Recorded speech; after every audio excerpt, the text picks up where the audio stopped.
इस बात को लेकर कोई राय बनाना बेहद मुश्किल है कि भारतीय फिल्म इतिहास के सबसे हैंडसम और स्टाइलिश लोगों में से एक फिरोज खान साहब बतौर अभिनेता बेहतर थे या बतौर फिल्मकार। सच कहूँ तो एक फिल्म पत्रकार होने के नाते जब मैं उनके कैरियर पर नजर डालता हूँ तो मुझे लगता है कि वो खुद की बनाई गई फिल्मों में बतौर एक्टर कमाल के लगे, नहीं तो बाकी के फिल्मकारों ने उनकी एक्टिंग स्किल और स्क्रीन प्रेजेंस को भली भांति उपयोग नहीं किया। साल 1956 में आई फिल्म हम सब चोर हैं से लेकर साल 1971 में आई मेला तक फिरोज खान की फिल्मोग्राफी पर गौर करने से पता चलता है कि इस दौरान उन्होंने छोटे मोटे रोल, सहायक भूमिकाएं और कुछ एक लीड रोल किए, लेकिन इन फिल्मों को करके फिरोज खान खासे खुश नहीं थे। उन्हें लग रहा था कि कोई भी फिल्मकार उनको उस तरह से पेश नहीं कर पा रहा है जिसकी वो कल्पना किया करते हैं। वो ऐसी फिल्में करना चाहते थे जिनमें उनका किरदार हॉलीवुड स्टार क्लिंट ईस्टवुड की तरह कार रेसिंग करे, घोड़ों को काउबॉय अंदाज में दौड़ाए और चमड़े के जैकेट्स तथा बूट्स पहने, साथ ही बेहद ही स्टाइलिश तरीके से गोलियां चलाए। लेकिन उनके ये सपने उन्हें किसी और फिल्मकार की फिल्मों से पूरा होता नजर नहीं आ रहा था। ऐसे में 70 के दशक की शुरुआत में उन्होंने खुद की प्रोडक्शन हाउस शुरू करने की सोची जिसमें वो अपनी मन मुताबिक फिल्में बना सकें। फिरोज खान की इसी सोच ने उनके प्रोडक्शन हाउस एफके फिल्म्स को जन्म दिया, जिसके अंतर्गत पहली फिल्म बननी शुरू हुई अपराध, जिसके निर्माण व निर्देशन की जिम्मेवारी स्वयं फिरोज खान ने ही संभाली। उन्होंने इस फिल्म के लेखकों, जिनमें ओमकार साहब, अख्तर उल ईमान और एफके फिल्म्स के लेखक मंडली शामिल थी, को कहा कि आपको एक ऐसी अंतर्राष्ट्रीय स्तर की फिल्म लिखनी है जो आज से पहले भारत में नहीं बनी हो। अगर आपने इस फिल्म को देखा हो तो आपको यह अवश्य याद होगा कि फिल्म की अधिकतर शूटिंग विदेशों में हुई थी, खास करके जर्मनी में। इस फिल्म में कार रेसिंग जैसे बिल्कुल एक नए कॉन्सेप्ट को दिखाया गया था, जो कि उन दिनों भारतीय फिल्मों के लिहाज से न केवल नया था बल्कि अनोखा भी था। इसकी शूटिंग को याद करते हुए फिल्म के सिनेमेटोग्राफर कमल बोस ने एक बार कहा था कि फिरोज खान एक बेहद जुनूनी फिल्मकार थे। वो अपनी फिल्मों की शूटिंग के दौरान कोई भी कमी छोड़ना नहीं चाहते थे। जर्मनी में फिल्म अपराध के कार चेजिंग वाले दृश्यों की शूटिंग के दौरान मुझे बेहद मुश्किल हो रही थी, क्योंकि चलती हुई कार के समांतर एक अन्य कार में बैठकर भारी भरकम कैमरे से शूट करना कोई बच्चों का खेल नहीं था। हर बार जब हम शॉट लेते तो फ्रेम हिलता डुलता नजर आता, जो कि फिरोज खान को चिंतित कर रहा था। ऐसे में उन्होंने कुछ जर्मन फिल्मकारों से मुलाकात की और अपनी परेशानी बताई। उन जर्मन फिल्मकारों ने फिरोज खान के साथ अपने टेक्नीशियंस भेजे, जिन्होंने हमें चेजिंग वाले दृश्यों को परफेक्ट तरीके से शूट करने के गुर बताए। इस फिल्म की कास्टिंग को लेकर भी फिरोज खान को काफी परेशानियों का सामना करना पड़ा था, खास करके मुख्य अभिनेत्री की भूमिका के लिए। जैसा कि आप जानते हैं कि बतौर निर्माता निर्देशक अपराध फिरोज खान की पहली फिल्म रही। साथ ही फिरोज उस वक्त बतौर मुख्य अभिनेता स्थापित नहीं हुए थे। ऐसे में उस दौर की कई बड़ी अभिनेत्रियों ने फिल्म में काम करने से साफ इनकार कर दिया। इनमें शर्मिला टैगोर और सायरा बानो प्रमुख थीं। इसके बाद अंत में फिरोज खान ने मुमताज से मुलाकात की, जो उस वक्त राजेश खन्ना के साथ कुछ फिल्में करके बेहद लोकप्रिय हो गई थीं। इस फिल्म का ऑफर लेकर जब फिरोज खान मुमताज से मिले थे, उस दिन को याद करते हुए मुमताज कहती हैं कि फिरोज मेरे पास आया और उसने कहा कि अगर तू ये फिल्म करेगी तो मुझे ब्रेक मिल जाएगा। दरअसल फिरोज खान का आशय था कि वो इस फिल्म से बतौर मुख्य अभिनेता और फिल्म मेकर स्थापित हो सकते हैं। मुमताज आगे कहती हैं कि मुझे फिरोज की आंखों में एक अलग आत्मविश्वास और चमक दिख रहा था। परिणाम स्वरूप मैंने फिल्म के लिए हामी भर दी। खैर, विभिन्न प्रकार की समस्याओं, खास करके बजट की कमी का सामना करते हुए फिरोज खान ने इस फिल्म को पूरा कर ही लिया और 21 अप्रैल 1972 को यह रिलीज कर दी गई। 70 के दशक का पूर्वार्ध, जब भारत में सामान्य प्रेम कहानी, डकैतों और ठाकुरों के अत्याचार के इर्द गिर्द फिल्में बनती थीं। ऐसे में दर्शकों को कार रेसिंग और इंटरनेशनल लोकेशंस को दिखाती हुई फिल्म बेहद अलग लगी और इसे मिली जुली प्रतिक्रिया हासिल हुई। लेकिन प्रगतिशील सोच रखने वाले क्रिटिक्स और दर्शकों ने इसे खूब सराहा और इसी वाहवाही ने फिरोज खान को अपनी अगली फिल्म बनाने का हौसला दिया। गौरतलब है कि अपराध के बाद फिरोज खान ने अपनी अगली जिस फिल्म पर काम करना शुरू किया वो थी धर्मात्मा, जो कि हॉलीवुड की बेहद लोकप्रिय फिल्म गॉडफादर से प्रेरित थी।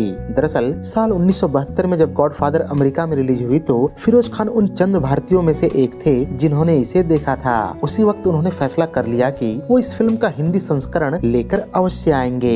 बता दूं कि साल 1975 में जब धर्मात्मा रिलीज हुई तब तक भी भारत में फिल्म गॉडफादर का कोई शो नहीं हो पाया था, सिवाय एक फिल्म फेस्टिवल के। यहाँ यह जानना भी बेहद दिलचस्प है कि साल 1972 में जब फिरोज खान ने इस फिल्म को बनाने की सोची तो उस वक्त वो इसमें लीड रोल नहीं करना चाहते थे। वास्तव में फिरोज खान जब इस फिल्म की स्क्रिप्ट लिखवा रहे थे तो लीड रोल के लिए राजेश खन्ना को लेने का विचार कर रहे थे और डैनी के द्वारा निभाई गई भूमिका वो स्वयं करने वाले थे। लेकिन जब राजेश खन्ना ने फिल्म करने से मना कर दिया तो फिरोज खान ने खुद वो रोल करने का निर्णय लिया और डैनी को अपना रोल दे दिया। इस पूरे प्रक्रम में फिरोज खान ने अपनी भूमिका थोड़ी और लंबी करवाई तथा डैनी के किरदार को लगभग नकारात्मक ही बना दिया। बहरहाल जब फिरोज खान इस फिल्म के शूटिंग लोकेशन चयन करने के लिए अफगानिस्तान गए तो उस वक्त वहाँ के शासक किंग जाहिर शाह थे। उन्होंने फिरोज खान को अपना पर्सनल गेस्ट बनाया और शूटिंग की इजाजत दे दी। कुछ दिन बाद साल 1973 में जब फिरोज खान अपने कलाकारों और शूटिंग टीम के साथ वहाँ पहुँचे तो अफगानिस्तान का तख्ता पलट हो गया और जाहिर शाह के एक कजिन ब्रदर मोहम्मद दाऊद खान ने वहाँ लोकतंत्र की स्थापना करके खुद को राष्ट्रपति घोषित कर दिया। हालांकि इसके बावजूद भी फिल्म की शूटिंग में कोई खलल नहीं पड़ा क्योंकि अफगानी लोग हिंदी फिल्मों के दीवाने थे। धर्मात्मा को फिरोज खान एक बड़े स्केल पर बनाना चाहते थे। इसके लिए उन्होंने इसका अच्छा खासा बजट भी रखा था, पर एक समय के बाद फिल्म ओवर बजट हो गई। ऐसे में फिल्म को पूरा करने के लिए फिरोज खान को अन्य निर्माताओं की 7 फिल्में साइन करनी पड़ी थीं और एक ही समय में इतनी सारी फिल्मों के लिए काम करना उनको काफी मुश्किल में डाल दिया था। वेस्टर्न फिल्म मेकिंग की शैली से प्रभावित होने के चलते फिरोज खान अपनी फिल्मों में बोल्ड और हिंसक दृश्य रखने से तनिक भी हिचकते नहीं थे। फिल्म अपराध में मुमताज के नाक पर चुम्बन दृश्य फिल्माने के बाद धर्मात्मा में वो हेमा मालिनी के होठों पर चुम्बन दृश्य फिल्माने वाले थे, पर हेमा की मां ने ऐसे दृश्य के लिए सख्ती से मना करके फिरोज खान की सारी योजना पर पानी फेर दिया था। खैर इसके बाद भी उन्होंने फिल्म में हिंसा के कई दृश्यों के साथ कुछ अर्धनग्न कैबरे डांस भी रखे थे, जिसके चलते फिल्म को सेंसर बोर्ड ने ए सर्टिफिकेट दिया। अफगानिस्तान के टफ शूटिंग शेड्यूल, बजट की कमी और सेंसर बोर्ड की काट छांट के बाद 25 जुलाई 1975 को फिल्म रिलीज कर दी गई। तकरीबन 90 लाख रुपए के बजट में बनी इस फिल्म ने बॉक्स ऑफिस पर 1 करोड़ 75 लाख रुपयों का कलेक्शन किया और यह सेमी हिट करार दी गई। धर्मात्मा के अगले कुछ समय तक फिरोज खान अन्य प्रोड्यूसर्स की फिल्मों में व्यस्त रहे ताकि अपना पुराना कर्ज और अगली फिल्म के लिए बजट की व्यवस्था की जा सके।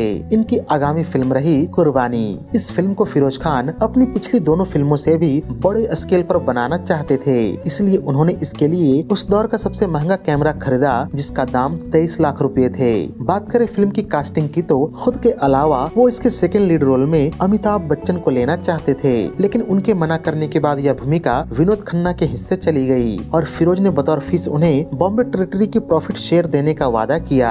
कहा जाता है कि इस फिल्म के बाद जब विनोद खन्ना ने ओशो रजनीश को ज्वाइन कर लिया तो उन्होंने काफी संपत्ति ओशो को दान कर दी, जिसमें फिल्म कुर्बानी का प्रॉफिट शेयर भी शामिल था। इस दान के विषय में जब फिरोज खान को पता चला तो वो बेहद दुखी हुए और कहा कि मेरे मेहनत किए हुए पैसे यूं ही जाया हो गए। यहाँ ये भी जानना बेहद दिलचस्प है कि फिरोज खान ने बॉम्बे टेरिटरी के प्रॉफिट का एक मोटा माटी हिंट देते हुए कहा था कि उस प्रॉफिट से मैं कुर्बानी जैसी 10 फिल्में बना सकता था। बताता चलूं कि इस फिल्म का बजट तकरीबन 1 करोड़ 55 लाख रुपए थे। खैर बात करें फिल्म की मेकिंग की तो फिरोज खान ने इसकी भव्यता को बरकरार रखने में कोई कसर नहीं छोड़ी। फिल्म के शुरू में आने वाला वो दृश्य तो आपको याद ही होगा जहाँ पार्किंग में फिरोज खान अमरीश पुरी की कार को बुरी तरह से क्षतिग्रस्त कर देते हैं। दरअसल इस सीन की वास्तविकता को बरकरार रखने के लिए उन्होंने एक brand new Mercedes Benz car का इस्तेमाल किया था। आप सोच सकते हैं कि उस वक्त इस कार की कीमत क्या रही होगी जब बॉम्बे की सड़कों पर बमुश्किल इक्की दुक्की ऐसी कारें दिखती थीं। इसके अलावा फिल्म के क्लाइमेक्स की शूटिंग में भी फिरोज खान को भारी चपत लगी थी। दरअसल क्लाइमेक्स की शूटिंग के दौरान बुलडोजर ऑपरेटर की गलती से एक ब्रांड न्यू कैमरा बुरी तरह से क्षतिग्रस्त हो गया था, जिसकी कीमत लगभग 23 लाख रुपए थी। इस फिल्म के गानों की शूटिंग भी अन्य दृश्यों के मुकाबले बेहद खर्चीले रहे। कहा जाता है कि फिल्म के शीर्षक गीत कुर्बानी कुर्बानी की शूटिंग के लिए 5,30,000 रुपयों का खर्चा आया था, जो कि उस वक्त तक किसी भी गाने की शूटिंग के लिए हुआ सर्वाधिक खर्च था। यहाँ यह विश्वास करना भी बेहद मुश्किल हो सकता है कि इस गाने के लिए फिरोज खान ने 16,590 तलवारें बनवाई थी, जो संभवतः आज भी एक रिकॉर्ड हो। बहरहाल भारत समेत कई विदेशी लोकेशंस पर शूट होने के बाद जब ये फिल्म सेंसर बोर्ड में गई तो जीनत अमान के बिकनी सीन के कारण फिल्म को ए सर्टिफिकेट दे दिया गया, जिसे बदलवाने के लिए फिरोज खान दिल्ली भी गए, लेकिन बात नहीं बन पाई। हालांकि यह भी एक तथ्य है कि उनकी बनाई तकरीबन हर फिल्म ए सर्टिफिकेट के साथ रिलीज हुई थी। गौरतलब है कि इस फिल्म को शुरू में 27 जून 1980 के दिन फिल्म कर्ज के साथ ही रिलीज किया जाना तय हुआ था, लेकिन इसी दौरान 23 जून को संजय गांधी की विमान दुर्घटना में आकस्मिक मृत्यु हो जाने के बाद रिलीज को अगले हफ्ते तक टाल दिया गया। इस दौरान फिल्म के शुरू में संजय गांधी को श्रद्धांजलि देते हुए एक डॉक्यूमेंट्री वीडियो भी जोड़ा गया, जिसमें खुद फिरोज खान ने अपनी आवाज दी थी। बहरहाल 4 जुलाई 1980 को बॉम्बे टेरिटरी में फिल्म रिलीज कर दी गई और इस बार फिल्म को न केवल जबरदस्त ओपनिंग मिली, बल्कि अन्य टेरिटरी के डिस्ट्रीब्यूटर्स ने भी जल्दी से जल्दी इसके प्रिंट्स मांगने शुरू कर दिए और इसके लिए भारी कीमत भी एडवांस में देने के लिए तैयार हो गए। फिल्म सचमुच अच्छी कमाई कर रही थी और इसकी लोकप्रियता ने आसपास रिलीज हुई सभी फिल्मों को थिएटरों से हटने पर मजबूर कर दिया। तकरीबन 1.5 करोड़ के बजट में बनी इस फिल्म ने 6 करोड़ रुपयों से भी अधिक कमाए थे और खुद को ब्लॉकबस्टर साबित करते हुए साल 1980 के सर्वाधिक कमाऊ फिल्मों के शीर्ष पर काबिज हो गई थी। तो ये थी फिरोज खान की 3 मास्टरपीस फिल्मों अपराध, धर्मात्मा और कुर्बानी पर हमारा एक विस्तृत विश्लेषण। उम्मीद है कि यह वीडियो आपको बेहद पसंद आई होगी। अगर वीडियो पसंद आई हो तो इसे लाइक और शेयर कर दें तथा ऐसे ही दिलचस्प वीडियोस की नोटिफिकेशन पाने के लिए चैनल को सब्सक्राइब करके बेल आइकॉन में ऑल का बटन दबाना न भूलें। धन्यवाद।